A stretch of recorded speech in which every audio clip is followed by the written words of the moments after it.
তারাবির নামাজ 8 রাকাত না 20 রাকাত, এটা নিয়ে জেহাদ করে ফেলায়, ফরজের নামাজ পড়ার খবর নাই।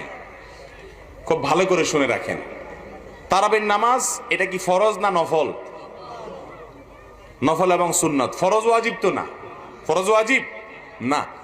সুন্নত এবং নফল যদি হয় সেখানে কম বেশ করলে কোনো অসুবিধা নাই, কিন্তু ফরজে কম বেশ করা, জোহরের ফরজ 4 রাকাত, 6 রাকাত পড়া যাবে, 2 রাকাত পড়া যাবে, কিন্তু সুন্নত বা নফল এগুলা কম বেশ করলে কোনো অসুবিধা হয় না।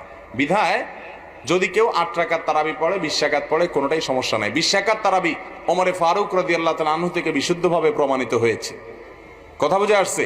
এটাকে সুন্নাহ বিরোধী বলা মূর্খতা ছাড়া আর কিছু না। এবং খোদ সৌদি আরবের বড় বড় স্কলারগণ পর্যন্ত 20 রাকাত এবং 8 রাকাত উভয়টাকেই সুন্নাহ বলেছেন। 8 রাকাত পড়লেও সুন্নত আদায় হবে, 20 রাকাত পড়লেও সুন্নত আদায় হবে, তবে এটা